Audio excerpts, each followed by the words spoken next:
Most every one of the early explorers claimed of seeing open polar seas in this area, vast bodies of water. In 1652, a gentleman named Joseph Moxon recorded that he had met up with a Dutch sailor who had just returned from a voyage to the North Pole, stating that the vessel he was on had achieved 2 degrees beyond the North Pole, where they came upon an open sea. The weather had changed quite suddenly, and his quote was, "It was as warm as Amsterdam in the summer."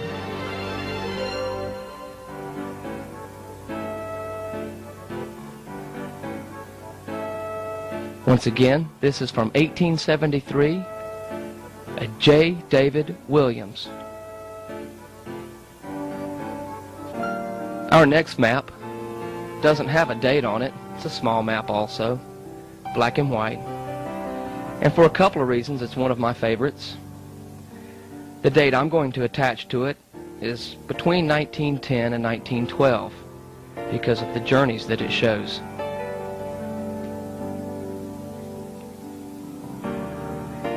It includes on this map the journey of Peary in 1909. Now, this map indicates that Peary left here north of Greenland and went straight to the North Pole and straight back. I find that extremely peculiar, even by today's explorers, to go straight to a point and then come straight back. It's virtually impossible. Another peculiarity of this and other polar region, North Polar region maps is that they fail to mention the journeys of Frederick Cook. Frederick Cook claimed that he'd gotten to the North Pole before Peary. And when they were before Congress, the two of them proved without any question that neither one of them had gotten to the North Pole. Another peculiarity with this map is that in this area right here, in 1881, the Jeannette was crushed. The commander of the Jeannette was De Long. De Long and his men died in Siberia, but the wreckage of the Jeannette drifted. This line right here says the drift line of the Jeannette wreckage. The Jeannette wrecked here and then drifted all the way down through the North Pole, coming down this way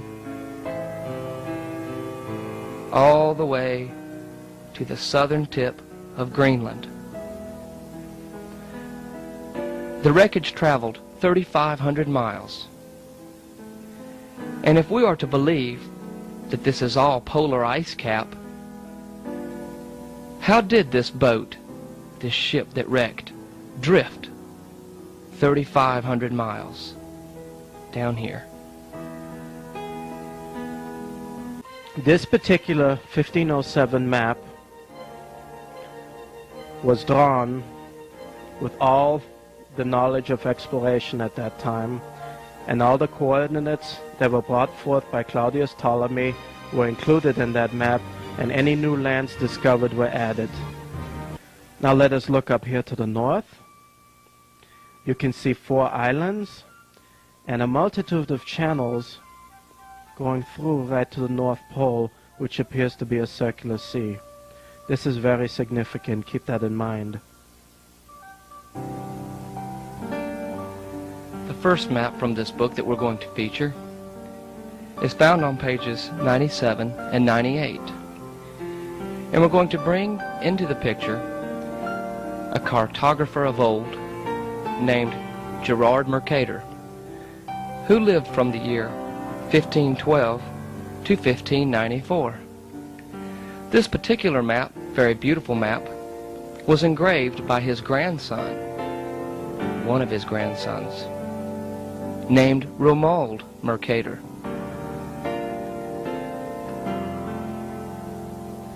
This map was engraved in 1587.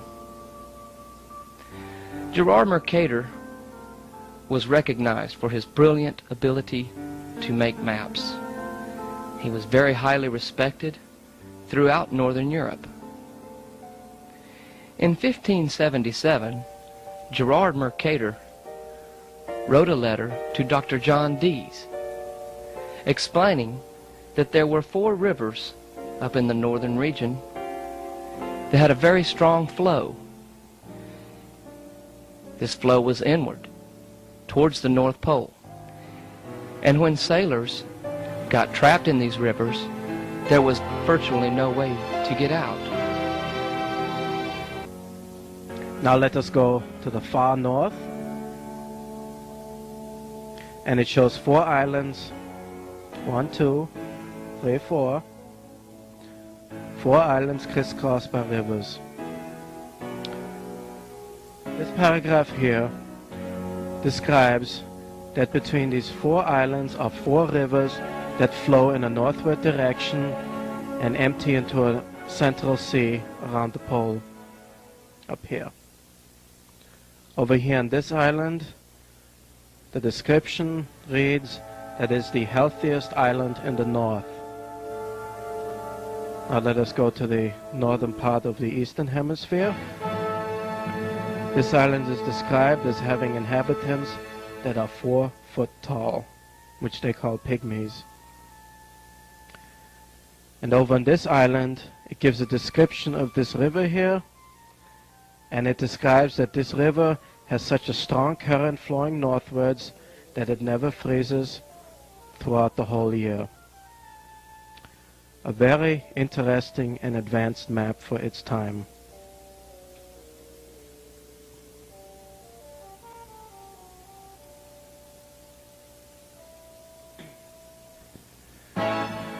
Okay, now we're going to see some more of Gerard Mercator's work. This map is on page 86 and half of 87 in the book Mapmaker's Art. Many significant things concerning this map. It is one of Gerard Mercator's most famous maps. You'll notice this is the northern hemisphere, with the 90th parallel being in the center. You will also notice that there is a navigational meridian placed here. We'll find out why later. You will notice here the detail of the Hudson Bay. And right here,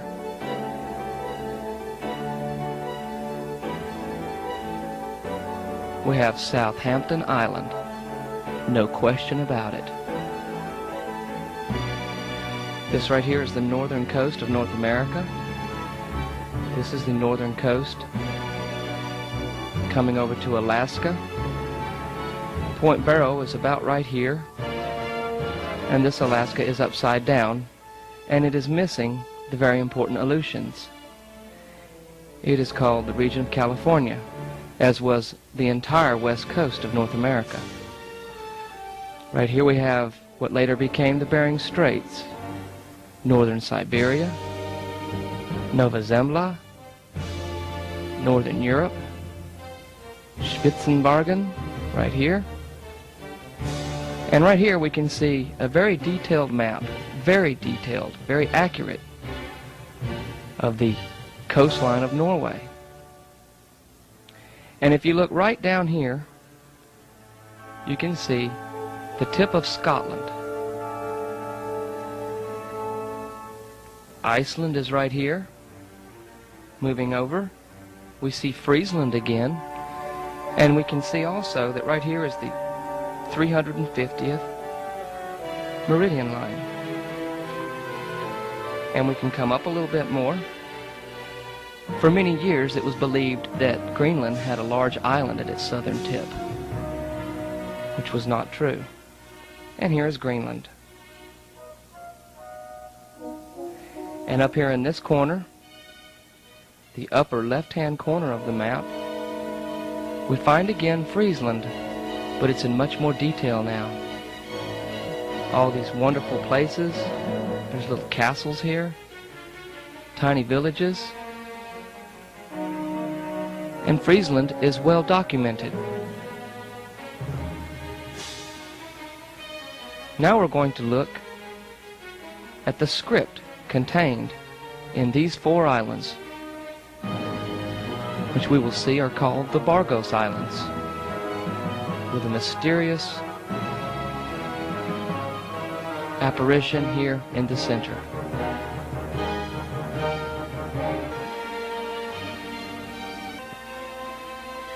Let me describe to you the script that is on the landmass in the north. First, let us go up here. This describes the North Magnetic Pole. Let us now go to the physical pole. In dead center, it says Rupes nigra et altissima. Describes a very dark and high canyon right in the middle of the pole. Let us now go to this island over here at the top left. It describes that from the ocean they enter 4 rivers that flow northwards into the pole, and there are 19 openings from those rivers into the ocean. These rivers flow northward and empty into the Central Sea, and then empty into the very dark mountain or canyon, and they empty into the inner earth. This canyon is approximately 33 leagues wide, which is, I believe, about 100 miles. Now let us go down here. This describes that this is the healthiest and most fabulous island in the north.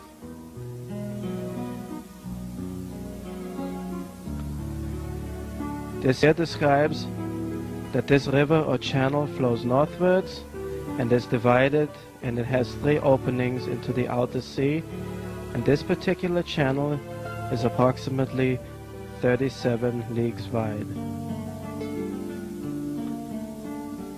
Over here on this island, it describes that here live small people or pygmies about 4 foot tall, which are called skrælingers in Greenland.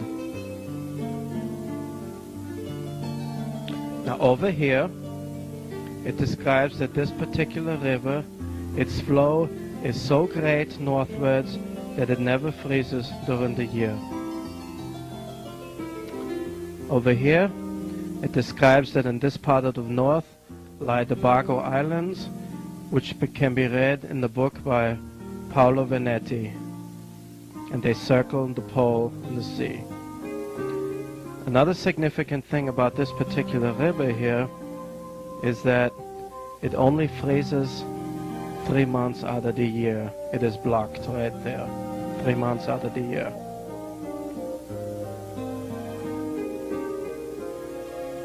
Now we're going to show you the front of this original 1608 map done by Matthias Quadus.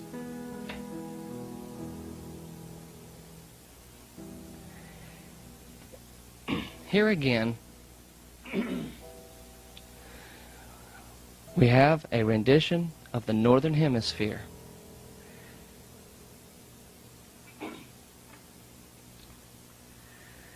There are many points of interest on this map. Many of them have already been covered. As you perhaps noticed with the Terra Australis map, much of the script that we translated had already been used on Mercator maps and other maps as well. This particular map goes into more detail concerning the north. And we are going to begin reading script with this paragraph right here. For your convenience, we have turned the map on its side. And it begins like this. Friesland is said to be larger than Ireland, and was unknown to the ancients. The climate is extremely harsh, inhabitants do not have any fruits, but live on seafood. Furthermore, many of them have sailed throughout the ocean and brought their loaded ships to all maritime European cities and to many nations of Africa and Asia. During this period, English ships frequently went to Friesland, and it became known as Western England. There you can find a maximum daylight of 19 hours.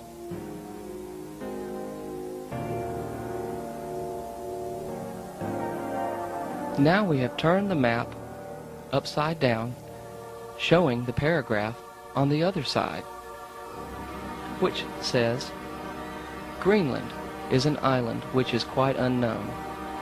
Its inhabitants live off of winged game and fish.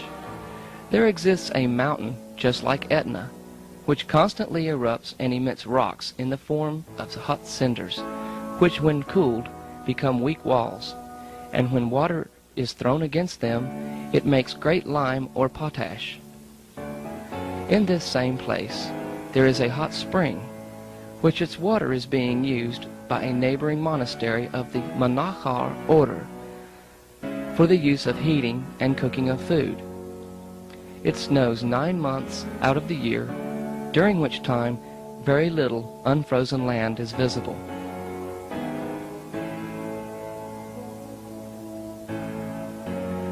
Now back to the center of the map.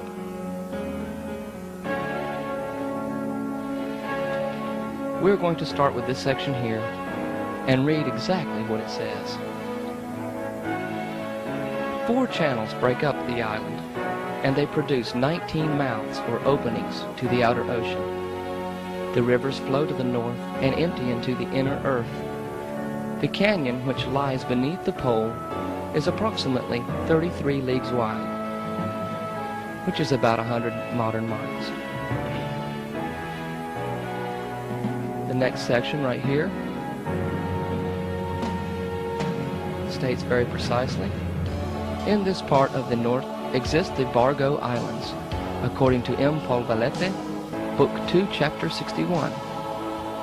These islands always rotate around the North Pole, and the compass needles always point to the south. Part 2, right here, states,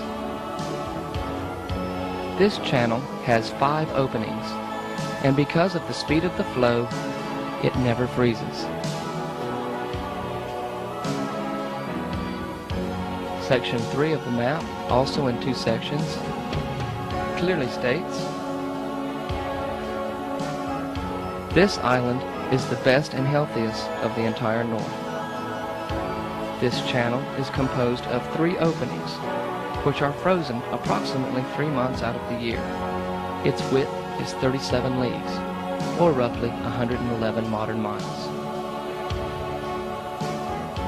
Section 4, right here. Here live pygmies, which are 4 feet tall and are called Skrælingers in Greenland.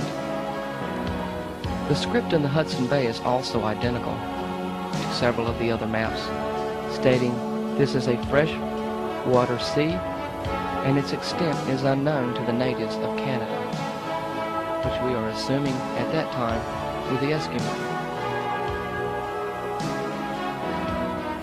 Iceland is very close to the way it exists today. Here is Friesland.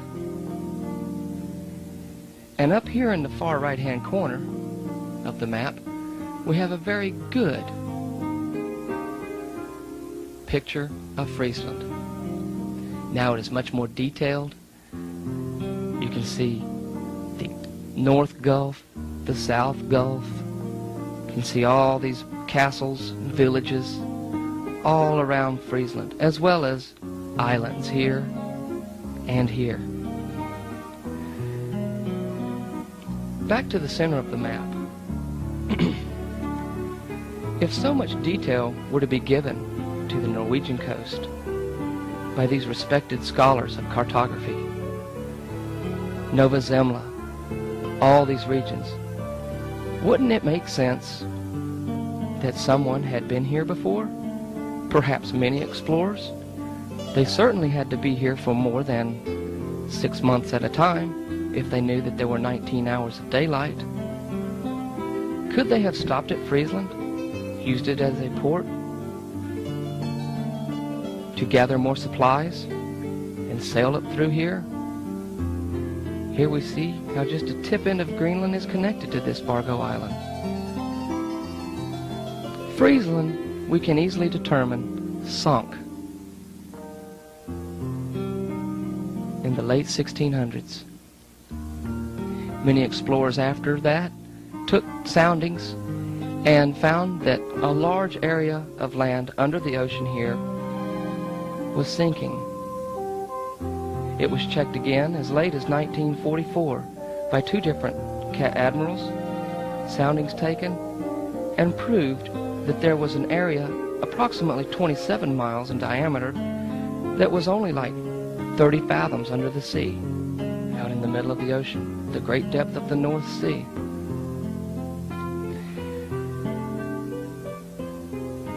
The historical map books indicate that Friesland was never a place, that it was mythological. And it was a figment of our imagination. But we have conducive evidence that states different. And oddly enough, out of all the maps that we have seen in this presentation, the Bargos Islands are perhaps the most mysterious. These Bargo Islands are never accounted for by any of the gentlemen who write such books as having been mythological or having sunk or anything, other than the fact that we received from our textbooks that this entire region is covered with polar ice. Dr. Fridtjof Nansen, from his diary, another quote from Nansen: "This island we came to seemed to me to be one of the most lovely spots on the face of the earth. A beautiful flat beach, an old strand lined with shells, strewn above a narrow belt of clean water along shore, where snails and sea urchins were visible at the bottom, and amphipoda were swimming about. In the cliffs overhead were hundreds of screaming little auks, and beside us the snow bunting fluttered from stone to stone with their cheerful twitter. Here was life in fair land. We were no longer on the eternal drift ice. At the bottom of the sea, just beyond the beach, I could see whole forests of seaweed. Under the cliffs, here and there, were drifts of beautiful rose-colored snow.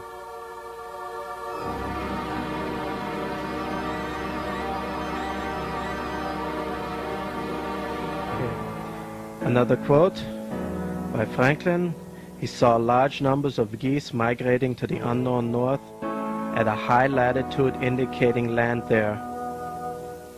He notes that no matter how far north the explorer goes, he always finds the polar bear ahead of him. No matter how far north these bears are met, they are always on their way north.